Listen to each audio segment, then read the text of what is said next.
Merci à notre Dieu qui nous donne cette merveilleuse occasion d'être dans sa présence. Et nous le célébrons, nous le louons, nous le magnifions. Lui qui nous accorde ce dimanche spécial, dimanche de Pentecôte. Et de là où vous êtes, nous vous souhaitons une joyeuse fête de Pentecôte, cette fête qui est mondialement célébrée, non pas comme d'habitude dans l'Église. Aujourd'hui, par la grâce de Dieu, nous allons être à quelques minutes ensemble, célébrer le Seigneur, le louer, l'adorer, le magnifier et être dans la présence du Saint-Esprit. Vous savez, la Pentecôte, c'est vrai, c'est un événement historique, mais pour nous, la Pentecôte, c'est la vie. Parce que depuis que le Saint-Esprit est arrivé, la vie a continué à couler et nous continuons à vivre par l'Esprit. C'est pour ça que ça ne nous empêche pas de clôturer notre série que nous avions commencé sur les récompenses des vainqueurs. Et nous le verrons que pour être des vainqueurs, nous avons besoin de l'assistance du Saint-Esprit. Aujourd'hui, nous allons donc terminer avec cette série sur la récompense des vainqueurs et que le nom du Seigneur soit glorifié et célébré. Je nous invite à passer un court moment dans l'adoration du Seigneur, dans l'invocation du Seigneur. Nous avons besoin de lui, mais combien il est digne que nous puissions l'adorer et le célébrer. C'est pour ça que j'aimerais que toi qui es avec nous en communion sois dans la prière déjà, sois dans la prière. Et nous allons adorer le Père, nous allons adorer le Fils, nous allons adorer le Saint-Esprit. Aujourd'hui, que la Sainte Trinité trouve sa joie en nous voyant lever nos mains, en nous voyant lever nos voix, en nous voyant nous prosterner devant lui. Père, je t'adore,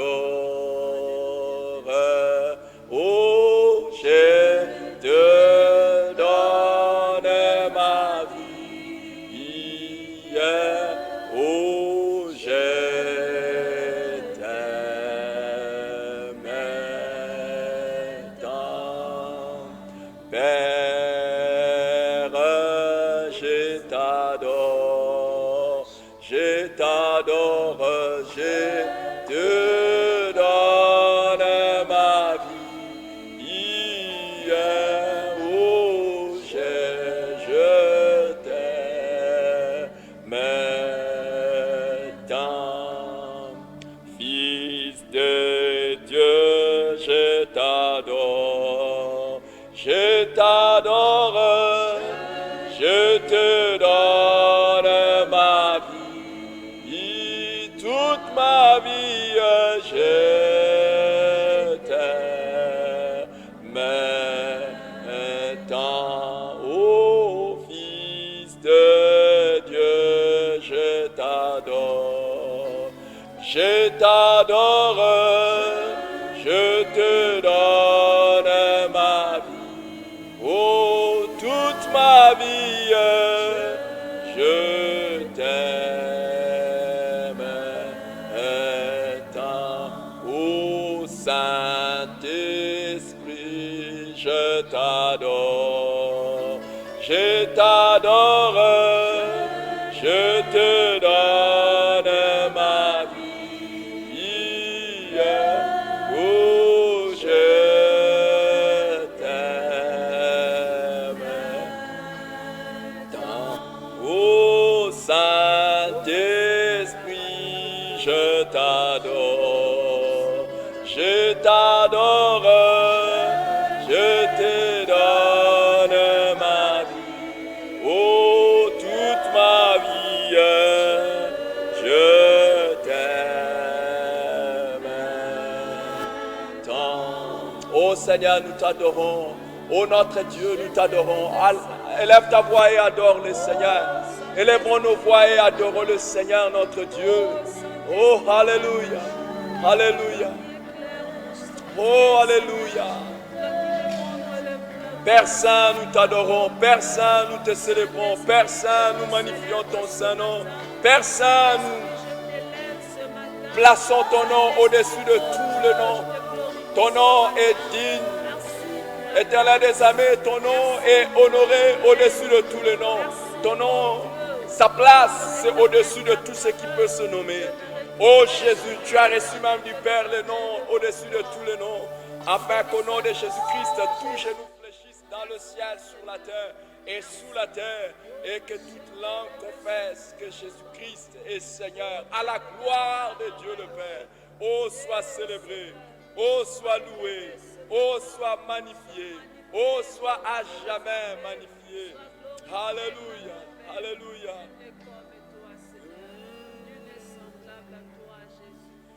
Que te torrent d'eau vive coule dans mon cœur, que ton Saint-Esprit vienne et prenne contrôle pour chaque situation qui accable mon âme.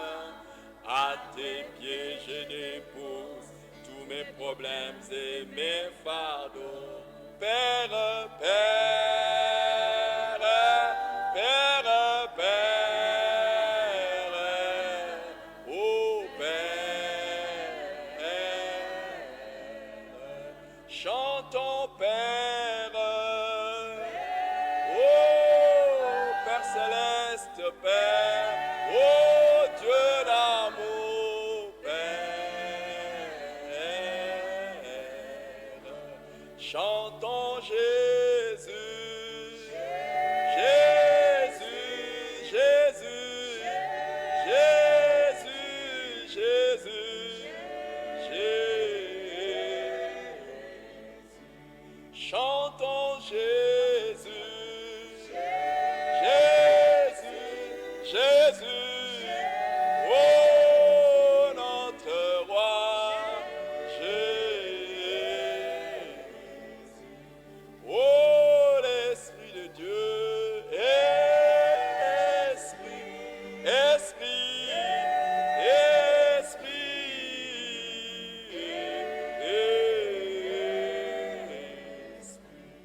oh, Esprit de Dieu, Esprit, nom de nous, oh, remplis-nous,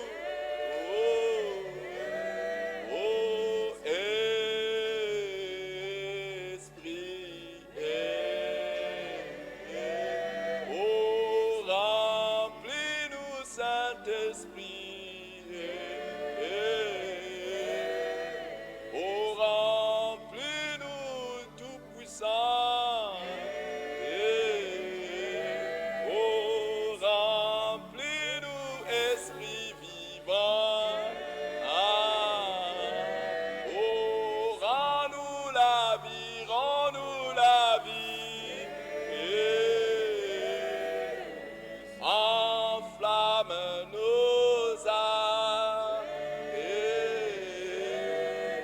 oh, enflamme nos cœurs, oh, donne la vie à notre foi, oh,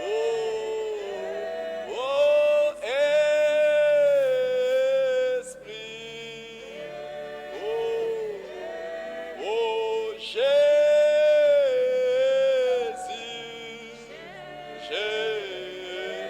oh,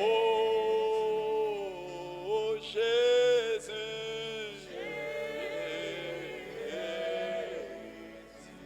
Jésus,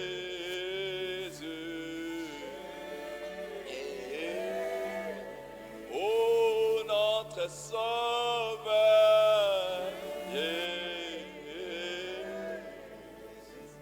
oh, célébrons-le, célébrons Jésus et ouvrons nos cœurs à l'action de l'Esprit. Oh, Jésus.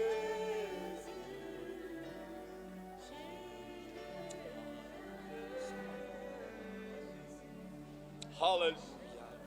Oh, alléluia. Oh, Seigneur, le sababore kate sarabo. Oh, siaboka.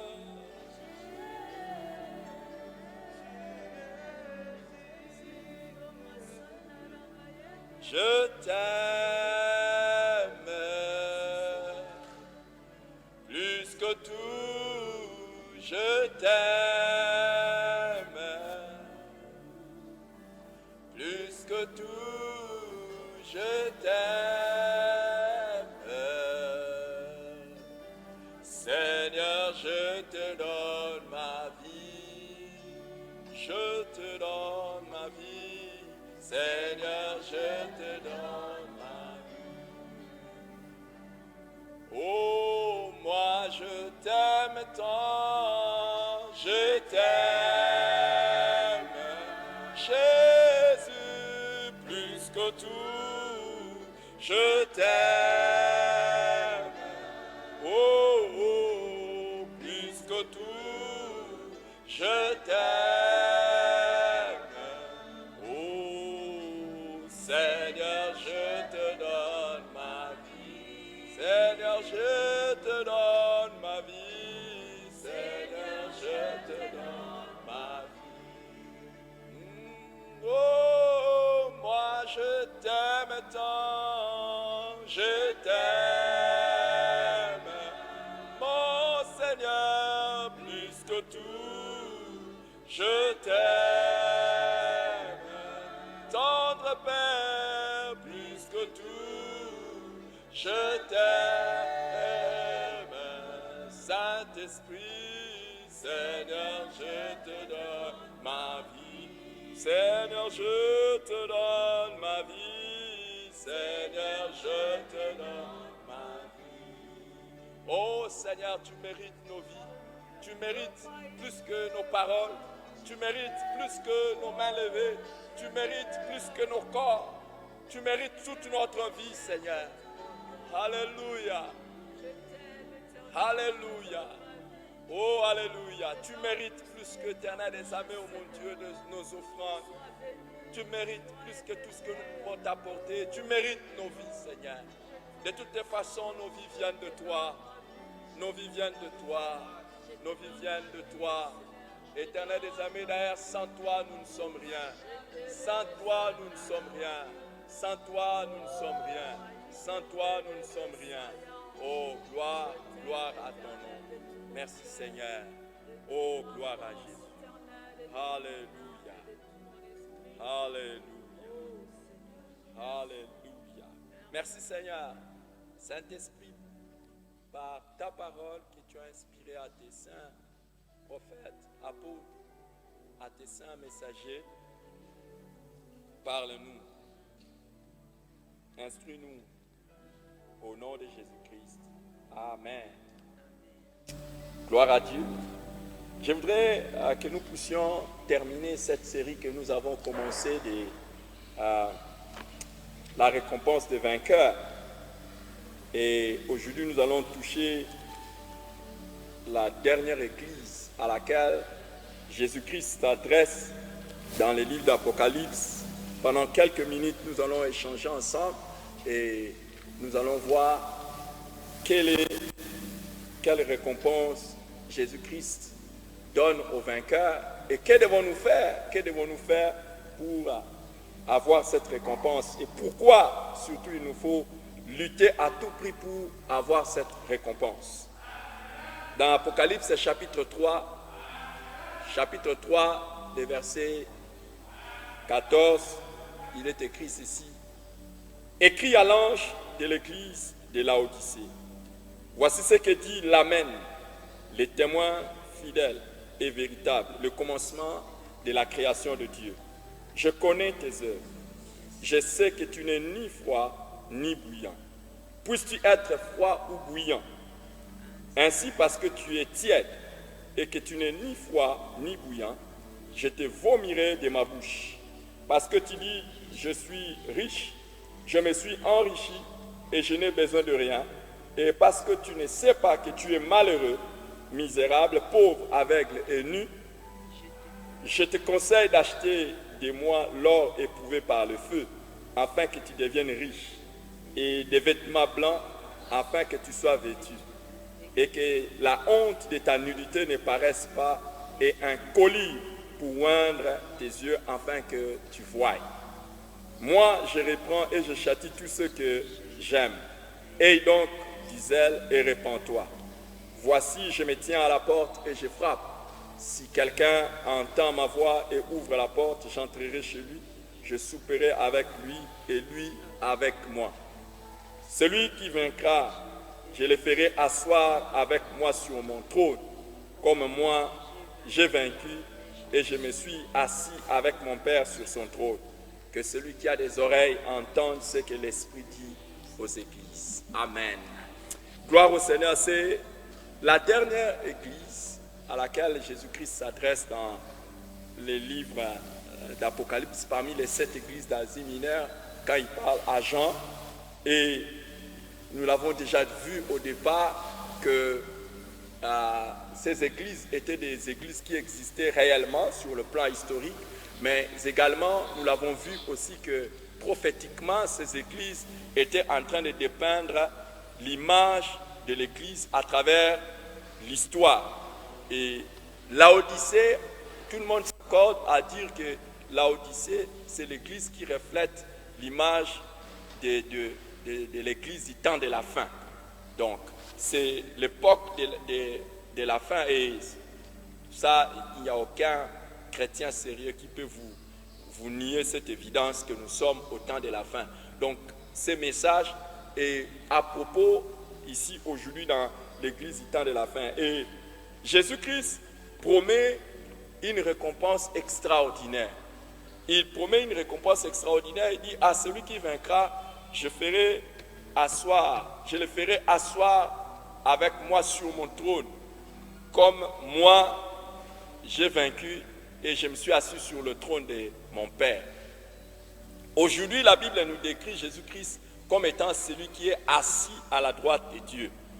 Et il promet au vainqueur que lui aussi va s'asseoir avec lui. Il n'y a pas mieux à rêver que ça. Amen. Imaginez que nous allons être au ciel, mais il y a des gens que Jésus qui ne seront pas seulement assis avec lui à la table, mais qu'il va mettre à côté de lui. Je ne sais pas si ce n'est pas ton souhait, c'est mon souhait le plus ardent. Amen. Que moi je sois parmi les gens qui vont s'asseoir avec lui. Amen. J'imagine quel genre de trône. Amen. J'imagine. Déjà, aujourd'hui, il y a des gens qui rêvent, ne serait-ce que faire un tour dans un palais présidentiel. Il y a des gens qui rêvent faire un tour à la Maison Blanche. Et il y a des gens qui disent, oh, si je pourrais m'asseoir aussi dans les bureaux ovales de la Maison Blanche. Ça, les États-Unis d'Amérique, ce n'est qu'une puissance terrestre. Et le président des États-Unis est un président qui est élu et qui passe. Mais imaginez celui qui est assis sur son trône éternellement et qui règne et qui te donne le privilège de t'asseoir avec lui. Quelle merveilleuse récompense. Et pour rien au monde, je ne voudrais rater cela. Pour rien au monde, je ne permettrai à ce que toi aussi tu rates. Et je prie qu'aujourd'hui, tu entendes la voix de Dieu et que tu ouvres ton cœur et que tu agisses avec Jésus, afin que tu ne rates pas cette récompense. Ça sera terrible quand nous allons être au ciel. Quand nous allons être au ciel, il y aura des surprises extraordinaires. Il y a des gens, nous allons voir qu'ils étaient des méprisés de la terre, mais c'est eux qui seront assis avec Jésus sur le trône. Amen. Il y a des gens, ici on pourrait dire qu'ils n'avaient pas de position d'autorité, devant qui personne ne pouvait faire des courbettes, mais Jésus va les honorer en les faisant asseoir avec lui dans la gloire céleste. Amen. Et je prie que tu en fasses partie. Amen. Je prie que tu en fasses partie au nom de Jésus-Christ. Alors, mais qui sont ces vainqueurs?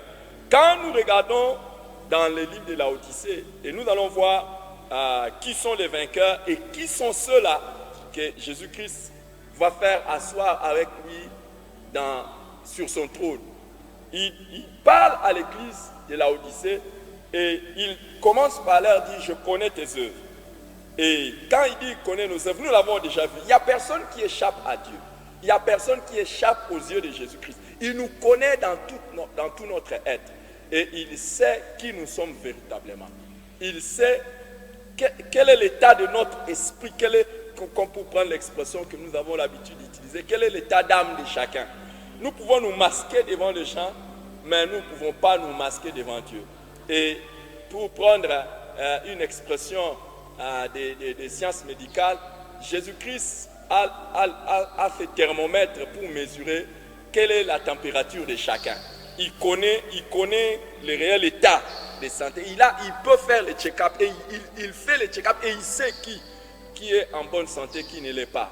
Alors ici, la principale chose qu'il reproche à cette église, nous ne voyons pas malheureusement d'éloges qu'il fait à cette église. Il y en a peut-être, mais je ne sais peut-être pas. Mais regardez très bien, vous verrez qu'il n'y a presque pas d'éloges qu'il est en train de faire à ces gens. J'ai pris que nous ne serons pas comme les chrétiens de Laodicée, que nous serons plutôt comme des chrétiens à qui Jésus fait des éloges à tout moment. Et il félicite, il dit voici ce que j'approuve, voici ce que je vois, voici ce que je trouve d'intéressant. C'est triste lorsque notre Maître, notre Seigneur nous regarde et qu'il ne trouve rien pour lequel il peut nous féliciter, rien qu'il peut vanter en nous. Autrefois, il disait à Satan, est-ce que tu as remarqué mon serviteur Job?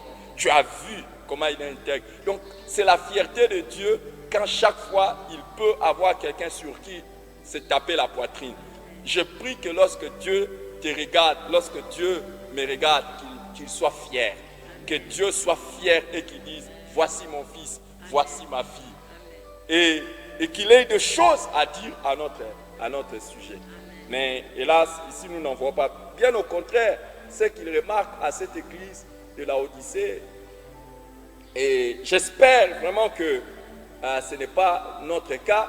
Et si c'est notre cas aujourd'hui, que le Seigneur nous accorde la repentance, il dit, je connais tes œuvres, je sais que tu n'es ni chaud, tu n'es ni froid, ni bouillant. Et il dit, puisses-tu être froid ou bouillant?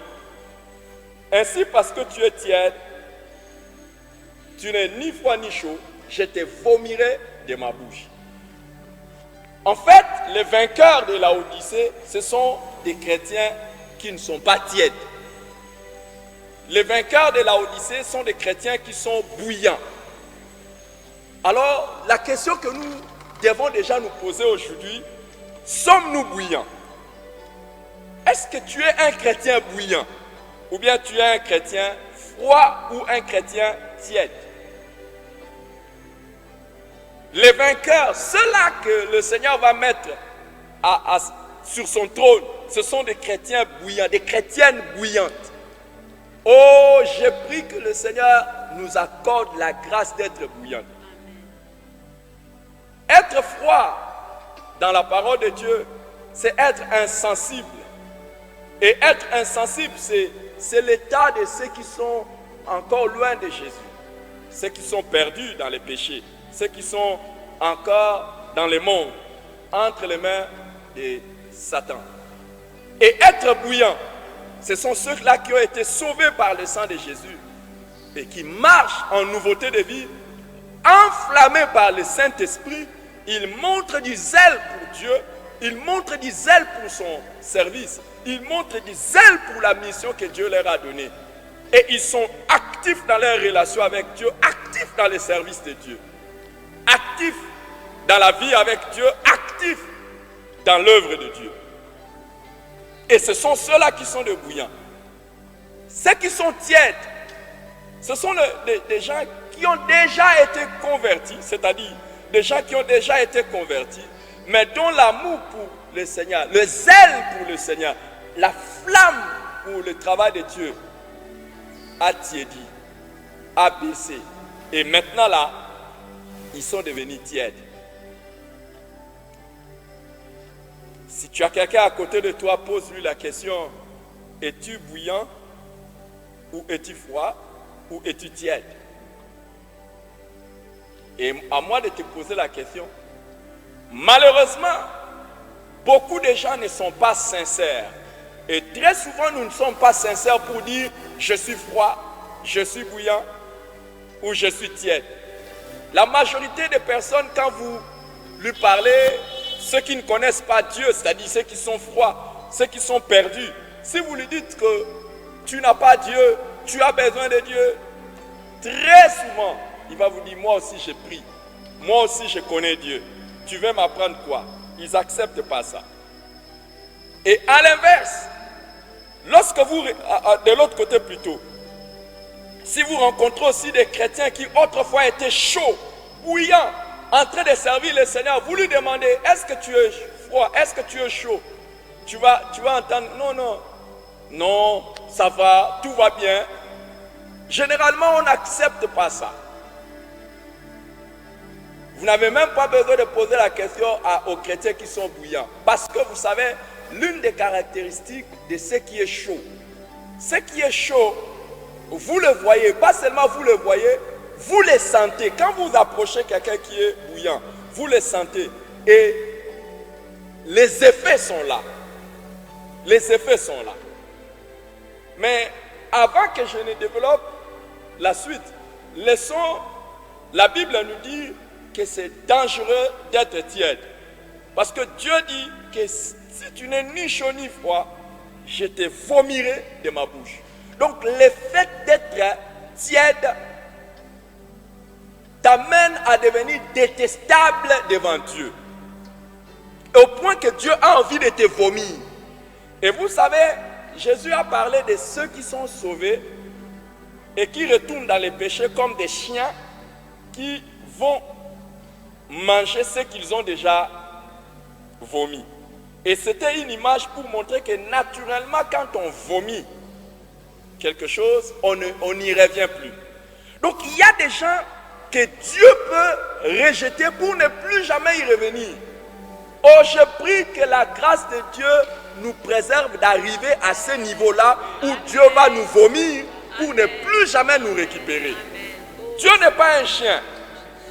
Dieu n'est pas un chien pour lorsqu'il nous vomit parce que nous étions tièdes et qu'il vienne maintenant nous reprendre encore. Donc c'est très dangereux. C'est pour ça plus tard, il dit plus loin, il dit, j'aime et je châtie ceux-là que j'aime.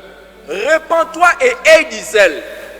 Pourquoi? Parce qu'il sait que c'est dangereux. Et c'est pour ça qu'il veut t'arrêter net dans ce processus-là de te tiédir. Dans ce processus, toi qui étais bouillant, de te refroidir. C'est très dangereux. C'est très dangereux. Vous savez, malheureusement, comme l'apôtre Jean nous le montre ici, les gens qui sont tièdes, ils se caractérisent par certaines choses et ils font certaines choses que lui-même décrit ici. Il dit, parce que tu dis, je suis riche, je me suis enrichi et je n'ai besoin de rien. Et parce que tu ne sais pas que tu es malheureux, misérable, pauvre, aveugle et nu. En fait, les gens qui sont tièdes n'acceptent pas leur pauvreté spirituelle. Ils n'acceptent pas leur pauvreté. Ici, ils montrent leurs caractéristiques et ils montrent aussi de l'autre côté du revers de la médaille les choses qui font tiédir ces gens. Donc, à un moment donné, ils n'acceptent pas que spirituellement ils sont pauvres ou spirituellement ils sont en train de s'appauvrir à cause du fait qu'ils soient en train de baisser dans leur zèle, de baisser dans leur flamme pour des choses spirituelles. Et de l'autre côté, qu'est-ce qui amène à la tiédeur? C'est la recherche des richesses. La recherche des richesses, des choses de ce monde, lorsqu'on veut se donner des plaisirs, lorsqu'on veut faire toutes ces choses, c'est alors que l'on baisse. Ils pensent être riches et ils pensent qu'ils n'ont besoin de rien. Vous savez les amis, commençons dans notre relation avec le Seigneur. Je voudrais que nous puissions commencer dans notre relation avec le Seigneur et ces réflexions sont pour vous et moi. C'est pour toi, mon frère, ma soeur, et pour moi. Si je te disais, est-ce que ça va dans ta vie de prière? Beaucoup vont me dire, ça va, ma vie de prière, ça va. Je suis riche, j'ai besoin de rien, tout va bien. Tu ne sens pas la pauvreté spirituelle qui t'enverrait et qui te pousserait, qui t'enverrait dans la prière, qui te jetterait au pied du Seigneur. Très tôt le matin, que tu cherches le Seigneur. Dans la journée, que tu cherches le Seigneur. Les soirs, que tu cherches Dieu. La nuit, que tu soupires après Dieu. tu penses que tu n'as pas besoin de Dieu. Tu n'as besoin de rien. Mon ami, lorsque tu commences à sentir que tu peux te passer de la prière et être normal, tu as dit. Lorsqu'il peut arriver que tu te réveilles le matin, tu n'as presque pas prié, ou bien tu as prié, ou bien tu n'as presque pas prié. Tu passes toute la journée, tu n'as pas cherché Dieu. C'est fini. Les ailes est parti. C'est fini. C'est fini. Mais je prie qu'aujourd'hui soit le jour où tu vas commencer encore à brûler de cet amour pour la prière. Cet amour pour aller vers Dieu. Lorsque dans ta vie, tu peux te réveiller le matin, tu penses que tu es riche et que tu n'as besoin de rien. Oh, la parole de Dieu, tu l'as déjà.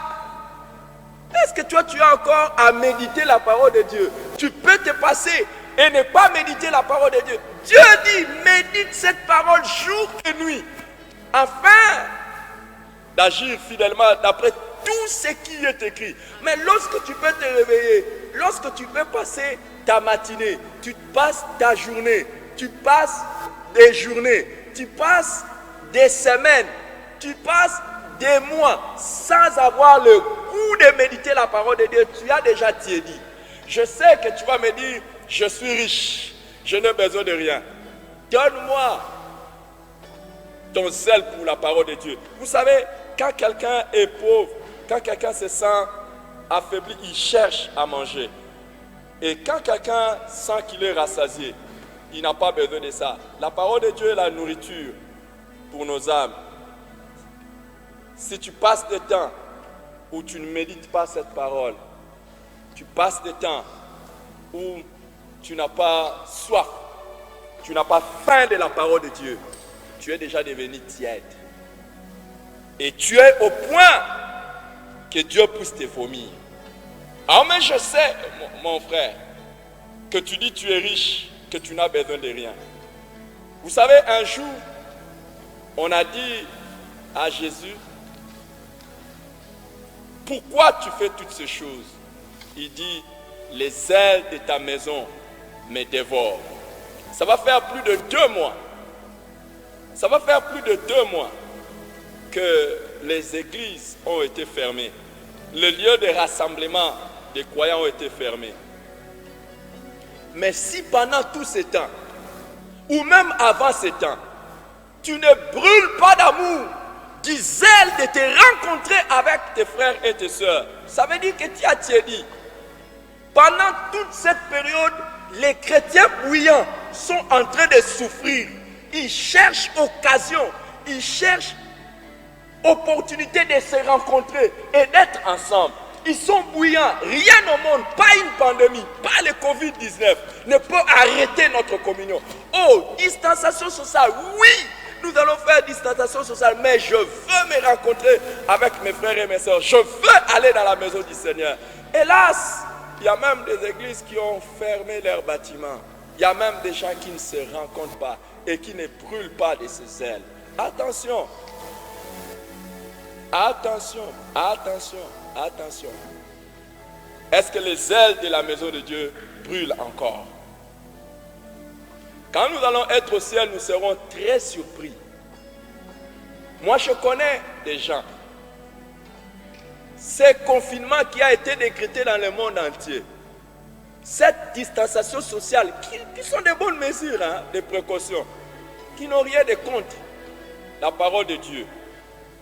Mais ça ne les a pas empêchés de continuer à manifester leur amour et leur zèle pour être avec des frères et des sœurs en Christ et vivre la foi ensemble.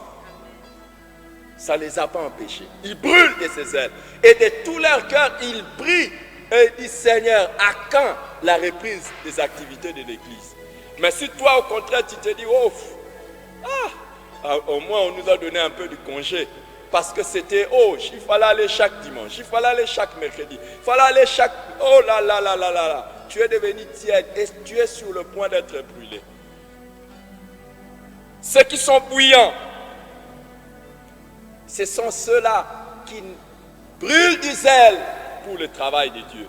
Ils continuent à chercher les occasions de servir Dieu. Oh, malheureusement, chaque fois que nous passons par l'épreuve, c'est en ce moment-là. Vous savez qu'il y a des gens, honnêtement et franchement, à cause de cette pandémie qui ravage le monde, franchement, ils ne font plus rien. Honnêtement, je ne sais pas si ce n'est pas ton cas, mais il y en a qui ont carrément pris le congé dans le service de Dieu. Et ils ne font rien. Oh, tu m'as me dit, oui, mais qu'est-ce que je pouvais faire? Est-ce que tu pouvais ne serait-ce que prendre, si tu dis, je n'ai pas le temps pour aller à l'église, tu pouvais prendre le temps où tu vas à l'église pour intercéder pour l'église, intercéder pour le non-croyant, intercéder pour la situation du monde. Tu ne le fais pas. Tu ne le fais pas, tu ne fais rien, tu ne fais rien, tu as tiédi. Tu as tiédi, je ne sais même pas si je dois dire que tu as tiédi, ou tu t'es carrément refroidi, ou tu es devenu même comme un païen, un vrai païen. Il n'y a plus rien qui montre que tu es un chrétien dans les services de Dieu. Rien, rien. Vous savez, Dieu n'est pas un Dieu de mélange. Dieu n'est pas un Dieu de comme ceci. Oui, regarde, tu es chaud, tu es froid, tu es chaud, tu es... Non, non, non, non. Que tu es tiède, il va te vomir. Ceci me touche énormément de voir que malgré ceci, il y en a qui trouvent des occasions. J'ai été frappé dans les réseaux sociaux où j'ai vu un homme qui a pris son haut-parleur avec un micro, et qui est sorti pendant que tout le monde est confiné. Il est sorti sur l'avenue, il a respecté la distanciation sociale. Il est sorti sur l'avenue et il a mis ses haut-parleurs. Il a commencé à prêcher à tous ceux qui sont enfermés dans leur appartement. Qui va dire qu'il est contre la loi? Qui va dire qu'il manque la sagesse et s'expose à être infecté par ces virus? Non. Mais il brûle d'amour pour le Seigneur. Il dit, j'annoncerai l'évangile. Et comme l'apôtre Paul disait à Timothée, en toute occasion favorable ou non, prêche l'évangile. Oh, si nous ne faisons pas ça, tous ceux qui sont en train de mourir de ce virus vont partir en enfer. On a raconté l'histoire d'un pasteur qui a eu une fin tragique, qui lui-même était atteint de cette maladie, de ce virus de Covid-19. Il était atteint alors qu'il s'est retrouvé à l'hôpital. Il voyait beaucoup de gens être aussi internés. C'est un pasteur qui était en Italie. On raconte son histoire et c'était devenu célèbre. Et on dit qu'à un moment donné, lui, il avait les respirateurs. Il a enlevé ses respirateurs et il a donné aux autres. Et il s'est mis dans la salle en train de prêcher aux autres malades qui étaient là. Prêcher. Comme il n'y avait pas assez de respirateurs, il a enlevé pour lui. Il a donné aux autres. Pourquoi? Il avait l'assurance pour lui que même si la mort le trouvait, lui, il va partir au ciel. Mais ce gens-là qui étaient en train d'agoniser, s'il partait comme ça là, il partira en enfer. Et il s'est mis à prêcher. Les amis, voyez les gens, des personnes qui mettent même leur vie au service de Dieu. Et toi, à cause de toutes tes précautions, tu as fait au revoir, bye bye, et je ne sais même pas si ce n'est pas un adieu au service de Dieu.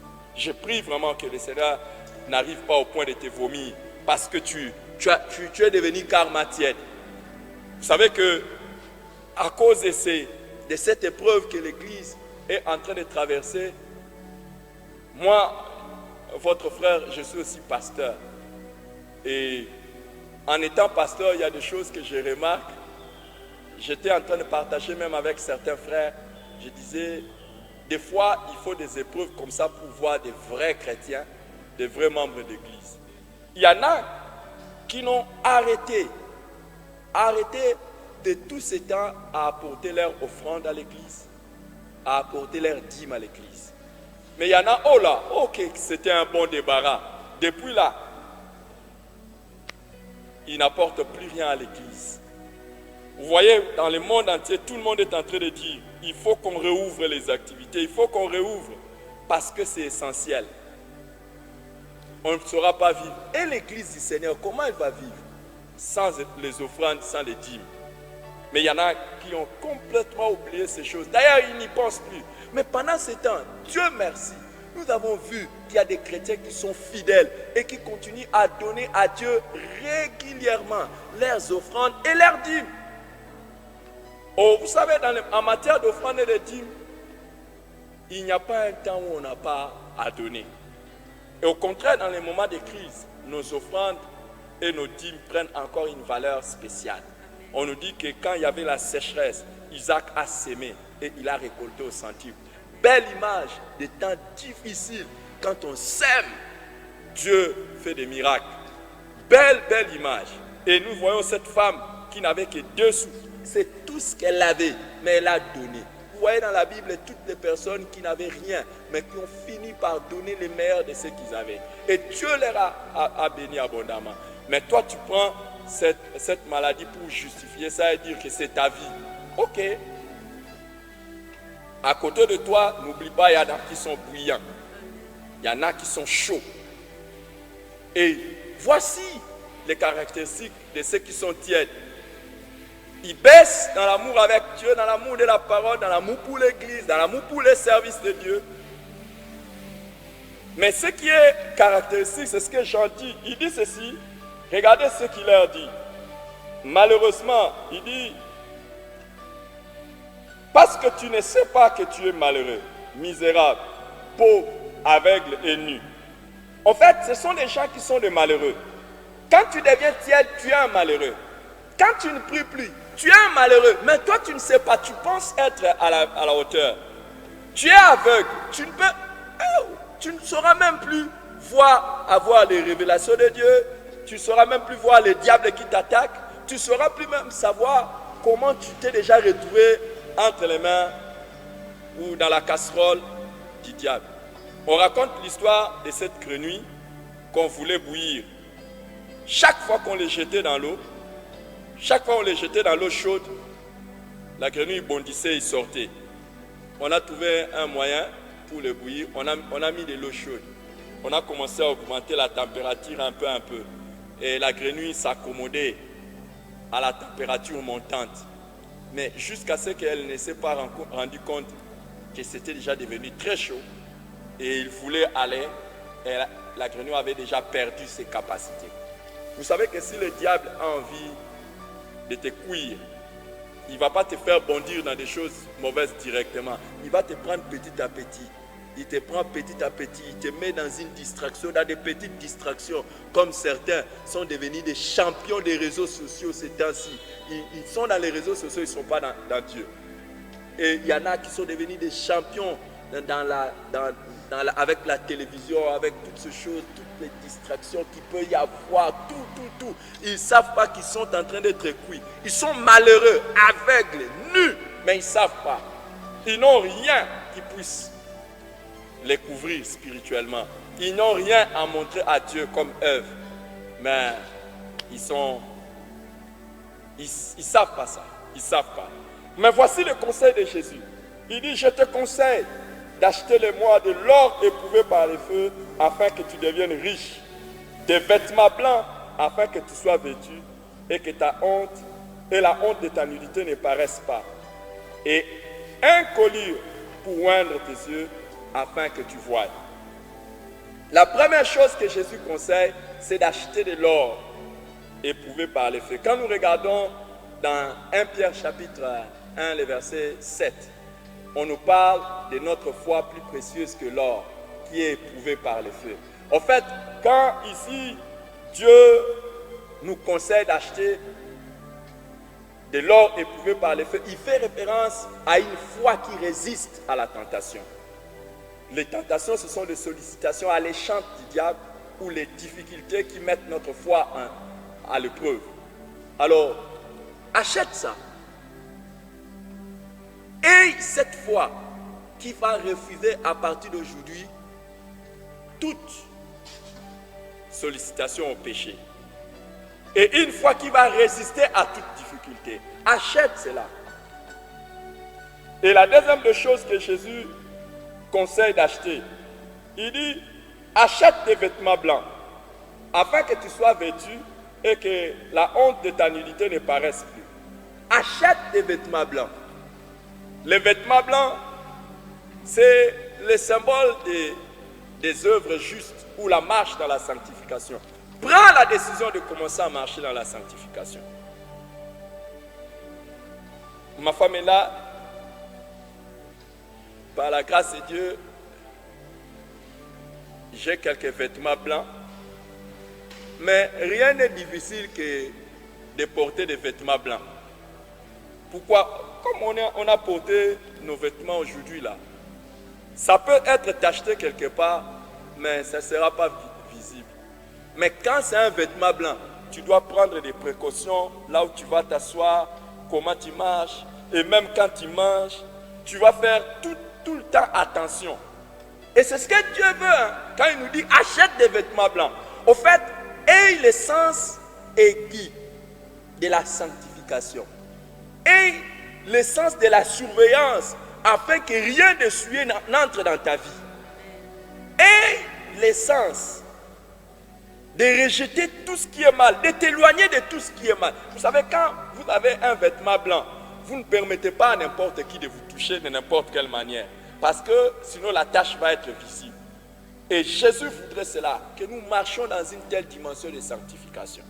Où nous sommes en train de veiller nous-mêmes, nous veillons sur tous ceux qui sont autour de nous, nous veillons sur tout ce que nous faisons, même quand nous mangeons, même quand nous marchons, même quand nous nous asseyons, même quand nous nous mettons debout. Jésus voudrait que nous puissions veiller sur ça. Et en plus de cela, il dit, achète aussi un collier pour oindre tes yeux, afin que tu voies. C'est l'image de l'onction du Saint-Esprit qui nous ouvre les yeux et qui nous enseigne afin que nous connaissions toutes choses. Et au jour d'aujourd'hui, c'est le jour de la Pentecôte. Je voudrais insister sur l'action de l'Esprit.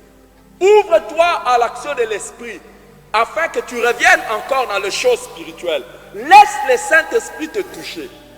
Jésus dit dans les versets qui suivent, voici, je suis à la porte, je frappe. Si quelqu'un entend ma voix, ouvre la porte, j'entrerai, je souperai avec lui. C'est dans cette église qu'il dit ça. Pourquoi il dit je suis à la porte? Est-ce que tu vois que Jésus est proche de toi?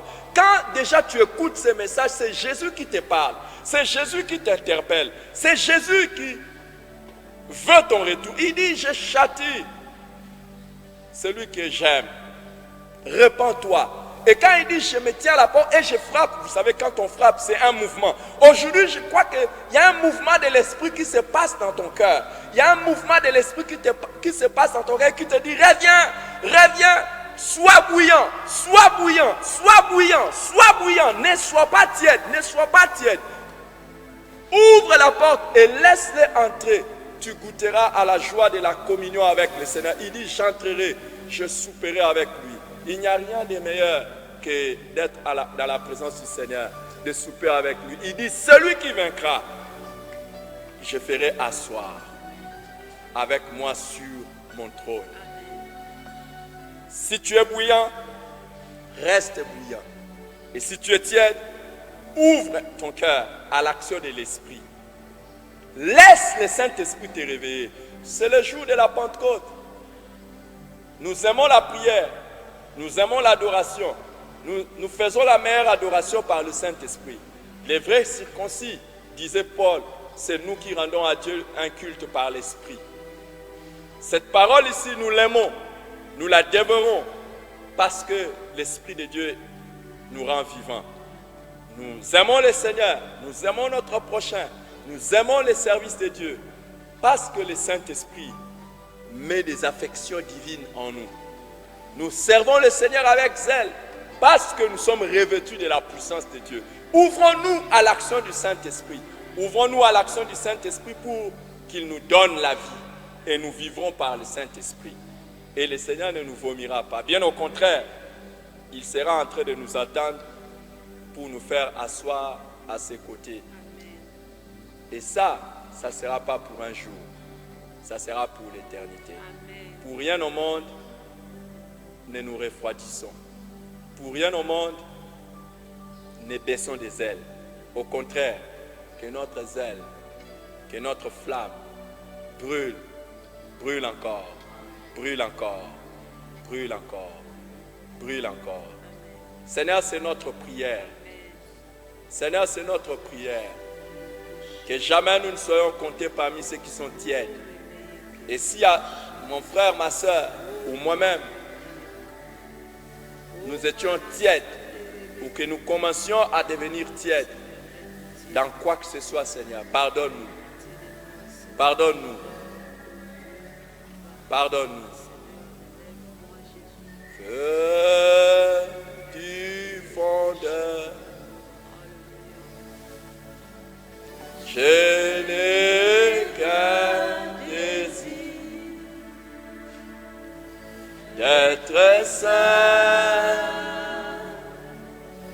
d'être saint, mis à part pour toi, Seigneur. Oui, je choisis, d'être saint, mis à part pour toi, mon seul maître, et prêt à tomber. Feu du fondeur, feu du fondeur. Je n'ai qu'un désir, je n'ai qu'un désir d'être saint, d'être saint, oh, d'être saint, oh, mis à part pour toi, Seigneur. J'ai choisi, oui, je choisis. Oh, d'être saint, oh, mis à part pour toi, mon seul maître, oh, et prêt à tomber. Chantons-le encore, feu du fondeur, feu du fondeur, oui, je n'ai qu'un désir, n'ai qu'un désir d'être saint, oh, d'être saint, mis à part pour toi, Seigneur. Oui, j'ai choisi, oh, d'être saint, oh, mis à part pour toi, mon seul maître, et prêt à tomber. Seigneur, que la grâce soit accordée à mon frère, à ma soeur, à moi-même, de rester bouillant. Que la grâce soit accordée à mon frère, à ma soeur, à moi-même, que là où nous devenions tièdes, qu'aujourd'hui nous puissions nous repentir et que nous puissions montrer les ailes. Oui, Seigneur, pour la gloire de ton nom. Seigneur, je prie que l'esprit de l'excuse, que l'esprit de la suffisance, que l'esprit de la tromperie ne puisse pas envahir tes enfants, pour qu'ils puissent se leurrer et croire qu'ils sont riches alors qu'ils sont pauvres, croire qu'ils sont heureux alors qu'ils sont malheureux, croire qu'ils sont vêtus alors qu'ils sont nus, croire qu'ils voient alors qu'ils sont aveugles. Seigneur, que cet esprit ne les envahisse pas. Au contraire, que ta grâce nous attache à toi. Et que ton esprit, à partir d'aujourd'hui, allume la flamme du zèle pour toi, de l'amour pour toi, du zèle pour ton travail, du zèle pour toi. Seigneur, du zèle pour que nous soyons prompts à t'obéir et enflammés dans ton chant. Au nom de Jésus-Christ. Amen. Oh, gloire à Dieu. Merci. Encore une fois, Je vous souhaite une bonne fête de Pentecôte, sachant de tout cœur que vous célébrez cette Pentecôte en laissant le Saint-Esprit rallumer la flamme de la vie spirituelle qui est en vous et des choses spirituelles qui est en vous. Je prie que la grâce du Seigneur vous soit accordée. Vous savez qu'aujourd'hui, c'est les derniers jours du mois de mai. Et ma prière, que le Seigneur, le Dieu Tout-Puissant, puisse t'accorder la grâce d'achever ces mois. Mais bien plus, les mois qui sont en train de venir, soit pour toi un mois où tu vas chanter. Amen. Que l'Éternel t'a donné la victoire. Amen. Que l'Éternel t'a fait sortir de l'épreuve. Amen. Que l'Éternel n'a pas seulement agi pour toi, mais il a agi pour tous ceux qui te sont chers. Amen. Comme Shadrach, Meshach et Abed-Nego. Personne n'est resté dans le feu.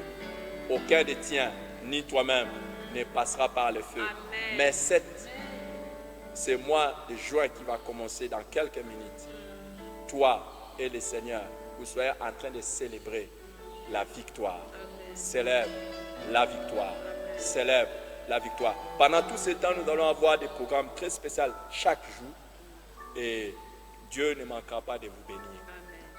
Je vais vous laisser un message qui va vous aider déjà aujourd'hui et nous commencerons demain, comme je vous ai parlé aujourd'hui, demain, tout le mois de juin, nous serons ensemble en train de nous édifier dans le Seigneur. Nous n'allons pas prendre du repos. Si les autres veulent prendre du repos, nous n'allons pas prendre du repos. Nous allons travailler pour le Seigneur. Nous allons brûler pour les ailes pour le Seigneur. Si les autres veulent se retirer, nous n'allons pas nous retirer. Et il n'y a rien qui va nous arrêter dans notre élan de service pour Dieu. S'il y a des barrières, nous trouverons la sagesse de les contourner. Déjà par ces services en ligne, c'est une manière de les contourner. Mais nous allons encore faire plus. Au nom de Jésus-Christ. Nous brûlons des ailes. Notre désir est de nous asseoir à côté de Dieu, à côté de Jésus. Si Jésus est assis à côté du Père et que nous serons assis sur le trône de Jésus, c'est que nous serons à côté du Père. Je vois ce que je n'ai pas encore expérimenté arriver bientôt. Quand nous allons entrer au ciel, la proximité avec le Père. Que Dieu vous bénisse et à la prochaine.